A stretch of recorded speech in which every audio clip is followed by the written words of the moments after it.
I want to begin our time together by taking you somewhere in your imagination, someplace that I've been, and it was a place that I never wanted to leave. I was on a tropical island, and I was admittedly getting bored. There was beautiful sunshine, white sand beaches, beautiful surf, but all my family wanted to do was just soak up the sun and sip fruity drinks. And that's just not me. I wanted to get up and do something. I wanted to go somewhere. And we happened to know a family on the island, and they had a bunch of little kids and their friends that were kind of hanging out with us. And these children, about 7 of them, came to me, and they could see that I was just pacing the beach, wishing that I could go somewhere and do something. And they said, "Do you want us to take you to the coolest place on the island?" And I said, "Yes, I do. Take me there. Where is it?" And I followed these children to a big open mouth cave. And we began to walk down into the cave until it was so dark I couldn't see the children in front of me. I could hear their little feet in the gravel, and then they stopped. I looked back and I could see the lights at the opening of the cave behind me, but the children were silent now. Suddenly, just by listening, I could tell that they were grabbing handfuls of gravel and they began to throw it forward, and I heard the gravel plopping in the water. Now it's dark. I didn't know water was there. And so we're standing there, and then one of the kids says, "Now we get in." And I said to myself, I'm not getting in that dark water. But suddenly, plop, plop, plop, splash, all of them were gone. And I could hear that they were swimming. And I said to myself, those little runts. I'm a grown man. If they can jump in that dark water, I'm not jumping in that dark water. But then I worked up the courage and I jumped in and I began to swim. And then one of them said, keep going, keep going. And then I could hear them stop again. And I heard their little hands, their little wet hands, slapping what sounded like a rock wall. Sure enough, I kept swimming and there was a cold wall in front of me. And then one of the little boys said, "Can you hold your breath? I mean long." And I said, "I think I can hold my breath pretty long, longer than you." And he said, "Because you're going to have to take a deep breath, because what we're doing now is you're going to take a deep breath and then you're going to go down and down until you don't feel the stone wall anymore, and then you're going to swim forward as fast as you can." Under the wall with no way up. I said to myself, there was a lot of self-talk going on during this event, I'm not going under there. And boom, they were gone. So I took a deep breath and I submerged and I looked and I couldn't see anything except for maybe something way in the distance. And I just began to swim and swim and swim as fast as I could until I began to see their little feet in front of me. And then I saw them come up. And then as I was approaching, they were just treading water. And then I came up and took a breath of air.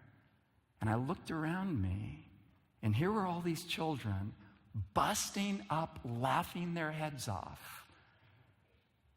And they were glowing a beautiful, iridescent blue color. And one of the boys said, "It's the blue room." And we're blue! He was so excited about it. And I looked down and the water was so crystal clear and I was blue. And he said, "Look up." And I looked up and we were in an underwater cave. And there was an opening at the top.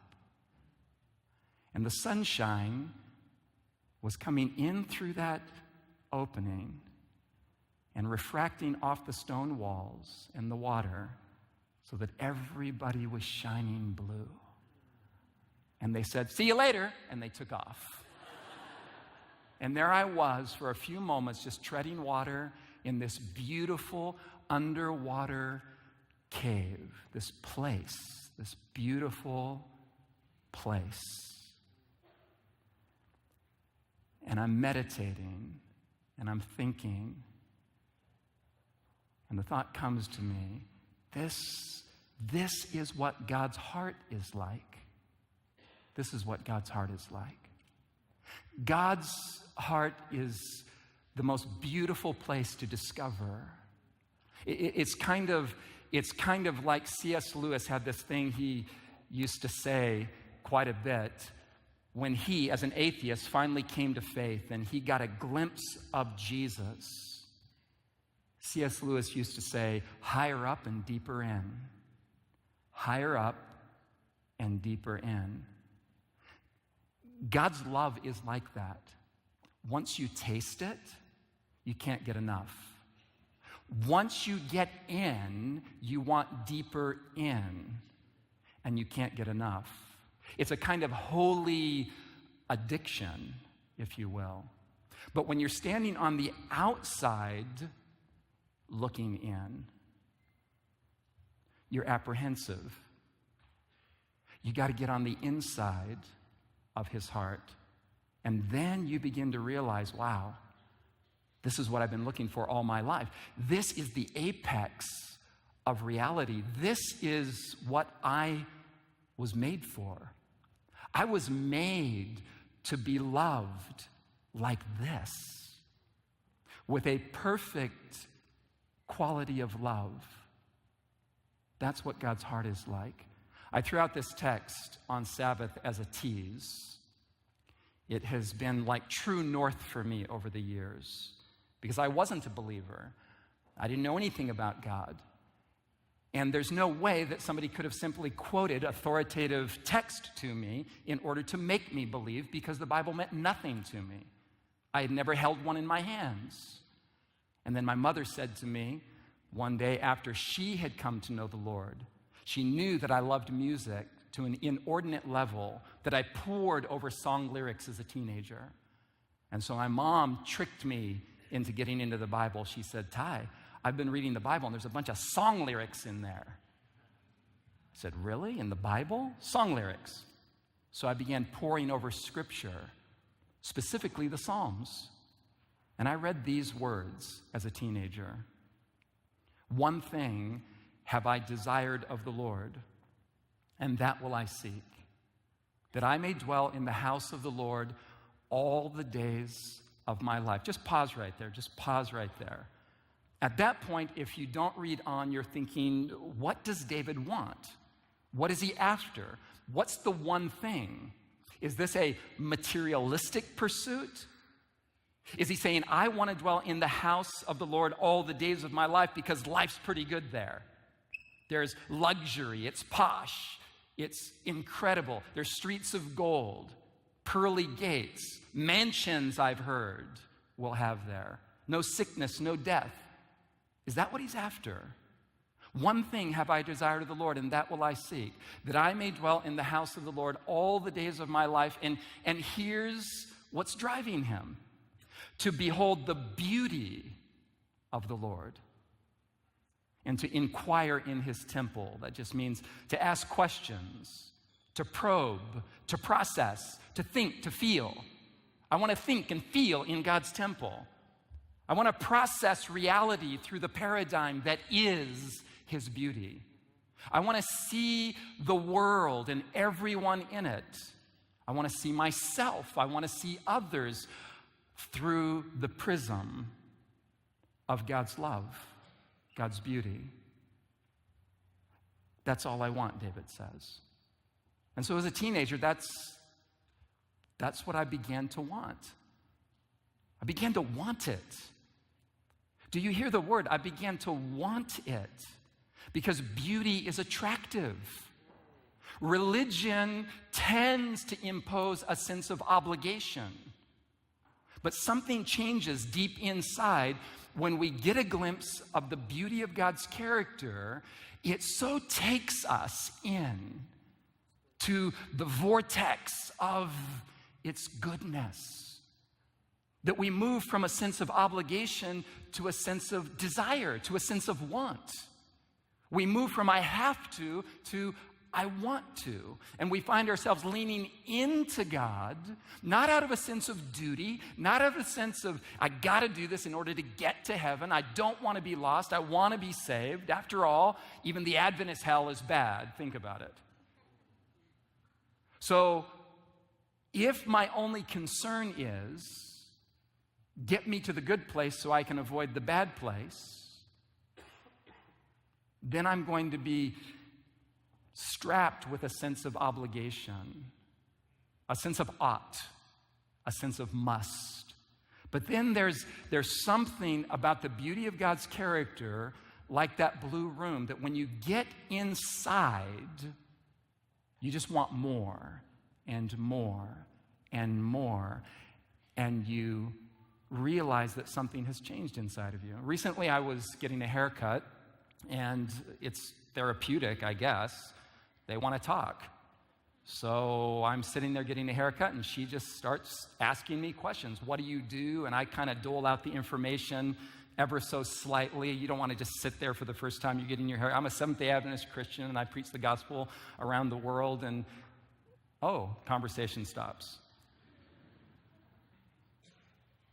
But she begins to pick up on something, and she says, so you believe in God? And I was just about to say, well, yeah, of course, don't you? Yes.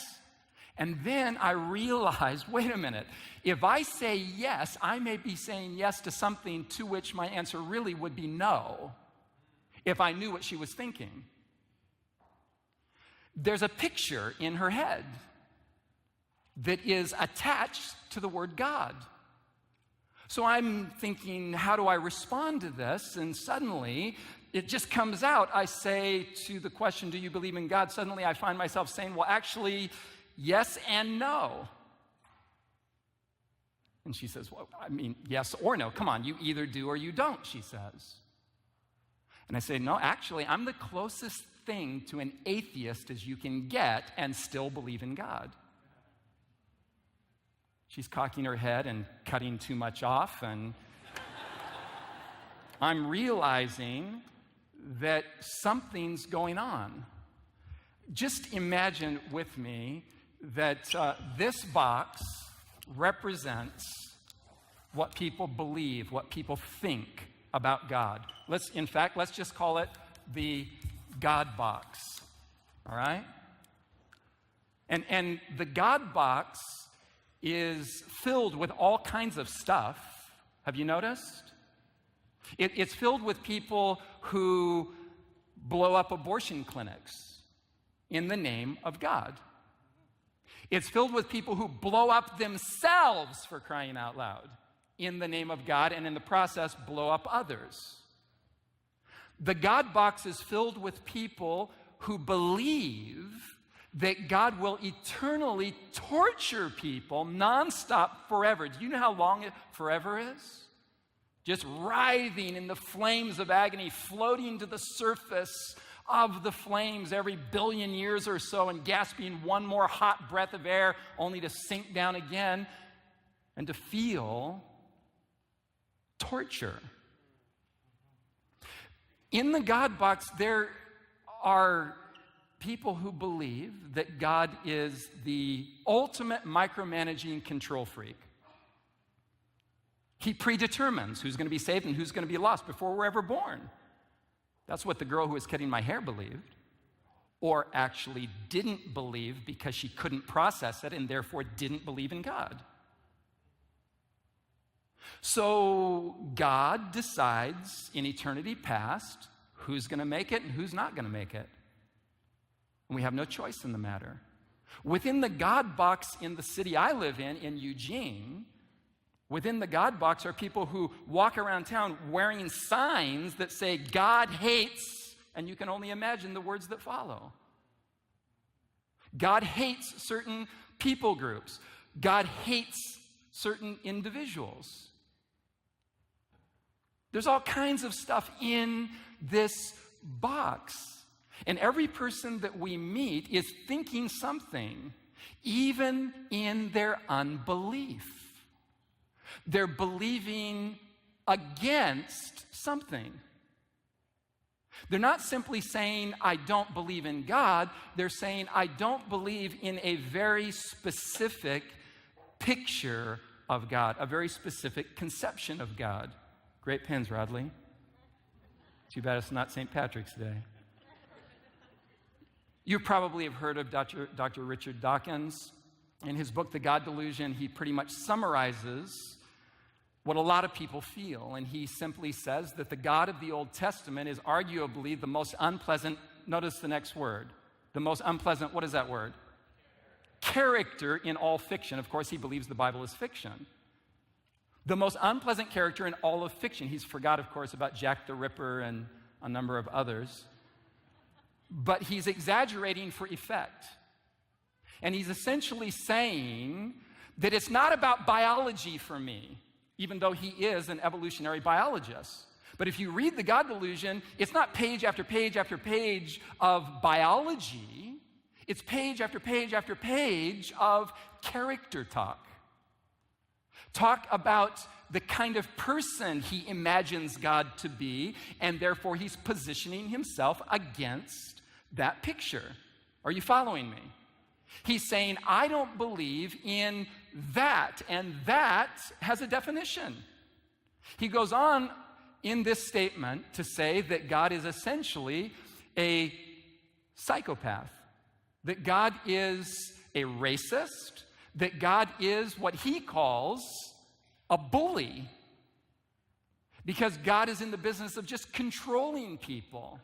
But of course, then he says that couldn't possibly be. In other words, his thinking is something like this: if God is that diabolical, count me out. I don't believe in God. The biology in his book doesn't come till later. He just throws that in. Richard Dawkins is the foremost atheist on the planet, and he's essentially reacting against a picture of God that if we examine it, we might join with him and say, hey, Richard, we don't believe in that God either. To which he might respond by saying, well, is there another? Probably not. But the world is filled with this conception. This is just a sampling of some of the atheists that are vocal right now. This is Taylor Schillings. She's the star of the new television show, Orange is the New Black. And she says, listen to her thinking. She says, I cannot get behind a supreme being who weighs in on the Tony Awards or the Super Bowl. People thanking God for the win. Hear what she's saying. Standing to the mic, receiving the award and saying, God gave me this. I cannot get behind some supreme being who weighs in on the Tony Awards while 1 million people get whacked with machetes. And you should be sitting there saying, she's onto something. Rather than going all kung fu apologetic on her and trying to prove to her that a God exists that you find untenable as well. She goes on and she says, I don't believe that 1 billion Indians are going to hell. We're going to talk about that on one of the evenings, this idea that she's getting at, where she's saying, I can't believe in the existence of a God who will damn to hell everybody who lives in India simply because they were born there and all they know is Hinduism. That's what she's saying. I'm going to show you on a future evening a whole new way of processing how God saves people. And it includes Hindus. She says, I don't believe in that kind of God. I don't think that we get cancer to learn life lessons. She's responding here to a theological paradigm. She's responding to what's called determinism or Calvinism, where a person begins to suffer and the immediate theological construct is, God has a plan. God's in this. In your cancer, she says, no, I don't believe that we get cancer to learn life lessons. And she goes on and she says, this is amazing, and I don't believe that people die young because God needs another angel. She's responding right there to a particular theological picture of God. Something was taught to her and she's responding to it. Are you following me? So she's an atheist. And we can either say, you ought not to be an atheist, Taylor. Or we could get shoulder to shoulder with her and say, oh my goodness, I'm so glad you realized that. Because there's a whole different way of processing and feeling and experiencing God. And what about this very popular actress? Gwyneth Paltrow says, religion is the cause of all the problems in the world. I think she's overstating her case here, but that is a characteristic of emotional reaction to ugliness. So she says religion is the cause of all the problems in the world. It causes war. More people have died because of religious conflict than any other reason. What are we going to do? Are we going to argue against that? Are we going to do a body count? Approximately, she's right. Yes or no? She is getting at something here, and it has produced unbelief in her because there's a picture that has been painted for her, and she's reacting against it. What is she reacting against here? What is at the core of what Gwen is reacting against? She's reacting against, watch this, she's reacting against violence. How about it? Would we agree against violence? Of course we do. We would say amen to the atheist. And what about this guy? Brought up in American evangelicalism, Brad Pitt says, here's why I'm an atheist. He says, I was brought up being told that things were God's way. Everything that happens is the way God wants it to be. And when things didn't work out, it was God's plan. And there were people who suffered in his life that he loved. And the people who believed in God told him, God's in this. God's plan is being worked out here. We're going to talk about that on a future time together. Just what part does God play in all the insanity going on in our world? He goes on, though, and he gets a little deeper. He says, I don't understand this idea of a God who says, you have to acknowledge me. You say, wait a minute, you're probably pushing back on that right now, but listen to what he says. You have to acknowledge me, this God is saying to him. You have to say that I'm the best. Then I'll give you eternal happiness. If you won't, then you don't get it. It seems to me, now he goes deep. It seems to me it's about ego, and I can't see God operating from ego. So it made no sense to me. You should be sitting there saying, he's onto something. Brad is. Maybe we don't see God operating from ego. Maybe we could say, Brad, there's a different paradigm, there's a different lens, there's a different picture of God that is completely free of ego. Maybe God is the epicenter of all perfect anti-ego love. Maybe God is against ego as the center of a person's ontology, as the center of his own ontology as God. Maybe God is against ego with Brad. Maybe he would come alongside Brad and give the nod and say, man, I'm sure glad you don't believe that about me. He goes on, though, and he gets at something that Taylor Schillings was getting at. He says, a big question for me was what? What's that word? Fairness. Do you believe in fairness? Let's just do a little quiz here. Raise your hand if you believe in God. Raise your hand if you believe in God. You don't have to believe in God right this minute. I'm going to try to persuade you, but okay. Raise your hand if you believe in fairness as a dimension of the divine character of the God you believe in. Of course. So Brad is saying here, a big question for me was fairness. Fairness in what sense, Brad? If I had grown up with some other religion, say Hinduism or Islam or Shintoism, whatever, if I had grown up with some other religion, would I get the same shot at heaven as the Christian gets? Do you hear what he's asking? Do you think God can bear a question like this? Do you think God wants us to ask questions like this? Can we have a conversation with this man? Or do we simply go into prove that God exists mode? And all the while, we don't even realize we're proving that a God exists that we don't even believe exists. And what about this guy, Mr. Bean himself? And he's not in a funny mood when he said this. He says, what is wrong with inciting intense dislike of a religion if the activities or teachings of that religion are so outrageous, irrational, or abusive of human rights that they deserve to be intensely disliked? So what I'm saying to you is that there are all kinds of people who reject the existence of God. Let's just say it this way. They're rejecting the existence of God on moral grounds. Do you hear me? I reject the existence of God because I believe in fairness, because I believe in justice, because I believe in compassion. And the picture that they have received of God is void of those things.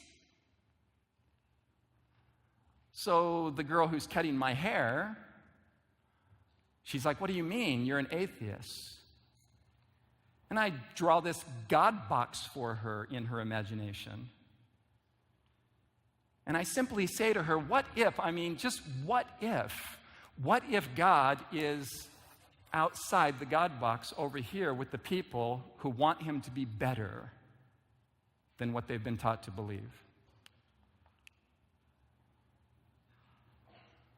What if God is truly eating with publicans and sinners?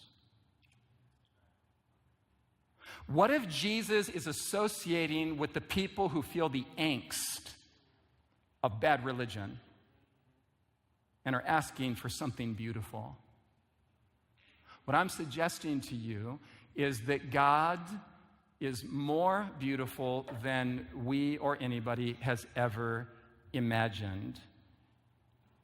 And skipping that text for the sake of time, Jesus said, "He who has seen me has seen the Father."